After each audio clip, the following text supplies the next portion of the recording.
Symbols of death and resurrection. Looking here at what Easter represents from a work perspective and what the allegory of death and resurrection signifies, we can reflect upon a small and understandable level, not in the great terms that it implies in the case of a Christos, on what it means to die to something fairly small and how we can understand that there always follows a resurrection from what we die to. Suppose that you, in a real sense, do not go with some negative thought and the feelings that arise from it.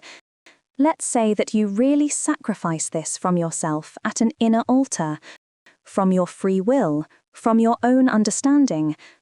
Will there be any resurrection?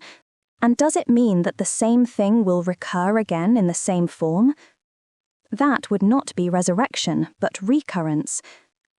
The idea of resurrection lies in the quantity of force that has gone into the action and has been genuinely sacrificed from the level of our deepest and most sincere will, reoccurring in a higher form, on another level, and there beginning to create some new form of insight, understanding, feeling, and of thinking, just as an egg or a caterpillar can become something else on a very different level.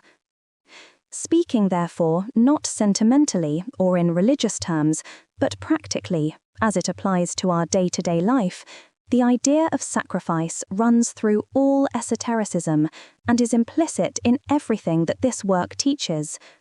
However, work very rarely mentions the word sacrifice and speaks instead of transformation, because if we genuinely forego something, then it has a chance of transforming itself. At a more basic level, we often receive eggs, but never take the trouble to hatch them into chickens. In fact, we usually eat our eggs, or, if you prefer, we identify. An egg is the symbol of new life. George Gurdjieff would call his French institute an incubator, in which followers were the eggs, and the friction experienced there generated heat that could transform them. We can see that all friction, any challenges that are felt acutely, are the means whereby we can transform, if only we practice working on ourselves. If only we choose to live the work and not to make inner accounts, identifying with our inner states, and above all, if we remember ourselves. Easter is not something that occurs once a year, but an opportunity offered each day. The idea of non-identifying, of dying to some typical mechanical reaction, is a daily possibility. And if it is done in the spirit of joyful and willing sacrifice, then it can gradually release energy that can be transformed daily, passing upward to another level of being, which, after a time, will develop into a distinct experience. Could we then call this kind of work effort increasing entropy or decreasing entropy? Are we making more energy or are we losing energy if we work on ourselves? Everything we do mechanically, just like everything that happens in the universe, tends to increase entropy and bring about eventually a sort of stalemate, a kind of equalization of things, an aggregation, which is illustrated by yin and yang. However, every effort of work increases force, as can be seen in the octave that starts from self-remembering, through which higher energies are produced in us. The sacrifice of the Christos is to decrease entropy for humanity. Meeting physical danger can be thought of as entropy because it is a sacrifice of physical life. Someone may do enough that way and then come to the point where they have to decrease entropy in other ways, by other kinds of work on themselves. All forms of mechanical sacrifice, if done in the right way, lead to an evolution. And just as Napoleon chose his best and bravest generals to be princes and governors in order to prevent the downfall of society after the French Revolution, he was actually choosing the most sacrificial types on that level. However, this is not enough for the full evolution of humanity, which is a definite path marked by definite stages, in fact a way that has to be traversed by everyone that seeks to evolve internally, and so fulfill the real meaning of creation. In the same way, mechanically, we have to pass through stages of ordinary development and become good householders, good laymen and laywomen as a necessary starting point. When it comes to psychological development, which work is speaking of, that takes us on the level of good householder. We have to acquire new knowledge and then begin to make effort in a quite different way. Reflecting on entropy more fully connects the science of the West with the wisdom of the East, which is one of our tasks. If we always follow the easiest path, if we are always ruled by pleasure, self-love and self-gratification, do we not increase entropy and become more and more atrophied, heavier and heavier, more and more difficult, more tiresome and exacting, smaller, stale and petty-minded? We come to a state where only very slight differences work in us, very slight differences of potential, until eventually we become quite dead to ourselves psychologically. If we practice dying to things in ourselves gradually, we actually become more and more alive. This sounds entirely paradoxical, but if we formulate an aim and then try to keep it, even if only for a short time, then we will increase the available energy or potentiality in ourselves, if we are sincere in those efforts. Because we will be going against our mechanical selves in a particular direction and making work effort which liberates force. All of this is connected with the idea of Easter, with the idea of sacrificial rite, and with the idea of something becoming dead to us, which rises again transformed, different from what it previously was. Remember here ascending octaves, triads that end up better than they started, and remember too the descending triads that end up worse than when they started.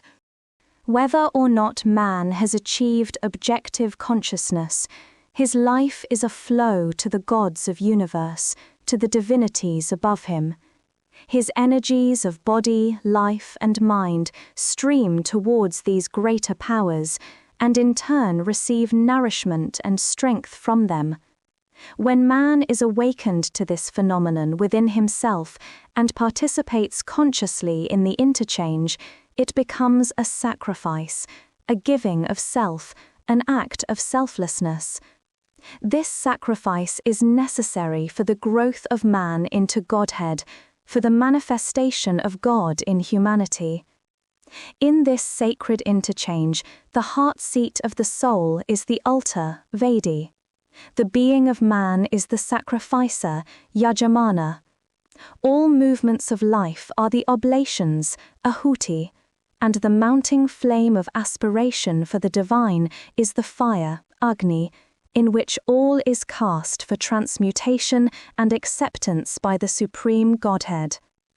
Agni, the deity who presides over the material fire, is invoked as the summoner of the gods, to accompany them and take his place at the altar of the powers of the consecrating soul. Agni, the deity who presides over the material fire, is invoked as the summoner of the gods, to accompany them and take his place at the altar of the powers of the consecrating soul. Rig Veda, 5th Mandala, 25th Sukta. Madhu Chandra's Vaishvamitra. I adored a flame, the vicar, the divine Ritwik of the sacrifice, the summoner who founds the ecstasy. The flame, adored by the ancient sages, is adored too by the new. He brings forth the gods. By the flame one enjoys a treasure that increases daily, gloriously filled with supra-power. O flame, that pilgrim sacrifice for all, you are one with the environing being, one who truly merges with the divine. The flame, the summoner, the seer will, true and filled with richly varied prayer. May the gods grant you presence among them. The joyous good that you create for the giver is that truth which is only yours, O Angiras. To you, O flame, we day by day, in darkness and in light come, carrying by our thoughts the obeisance. To you, who reigns over our pilgrim sacrifices, luminous guardian of the truth, increasing through your radiant presence. Therefore, be accessible to us, as a father to his son. Remain with us, we implore you, for the sake of our true happiness. Rig Veda 1, 170th Mandala, 4th Sukta. Once the inner altar is made ready by cleansing it of the impurities of thought, emotion, egoism, and inertia, Agni, the divine force in the individual, is to be installed upon it as the leader of the journey of sacrifice. It is this flaming force that initially receives into its mouth the mixed offerings of the seeker, burns up their dross, purifies them, and makes them over to the gods, of whom it is the summoner. Agni is the divine priest who initiates and conducts the sacrifice of the human seeker to the supreme Godhead, rite of interchange and transmutation through which mortal man awakens to his true nature. His consciousness frees itself from its lower involvement and rises to the realm of the objective. The mortal ascends to the immortal descends into the mortal. Meda Tithi Kanwa. We choose Agni, the summoner, the all-knowing, the messenger, the will effective of this sacrifice. To the Lord of creatures, the bearer of our offerings, the beloved of many, to every flame the sacrificers ever call with hymns that summon the gods, one in whom are many dear things. O fire, being born herein, bear the gods for the sacrificer who spreads the holy seat. You are desirable summoning priest. O fire, when you go forth as our envoy, awaken them who desire our offerings. Take your seat with the gods on the holy grass. O fire, who is called by the offerings of clarity, shining one, oppose and burn down the haters that confine us.